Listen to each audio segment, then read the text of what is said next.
Xəbər verdiyimiz kimi Gəncədə 17 yaşlı piyada yol qəzasında ölüb.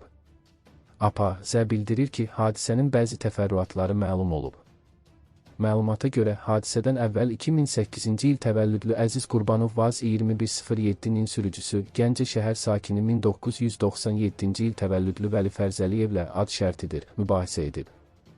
Mübahisədən sonra Əziz Vəlinin ayağına bıçaqla, daha sonra isə başına daşla xəsarət yetirib. Əziz Qurbanov hadisə yerindən uzaqlaşsa da, Vəli Fərzəliyev Vaz 2107 ilə onu qəsdən vurub. Ağır xəsarət alan Əziz xəstəxanaya aparılıb. Müayinə zamanı onun öldüyü məlum olub.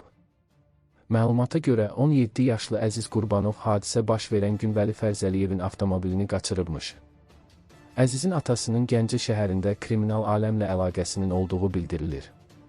Hadisədən sonra Vaz 2107-nin sürücüsü polisə təslim olub. Faktla bağlı Gəncə şəhər prokurorluğunda araşdırma aparılır.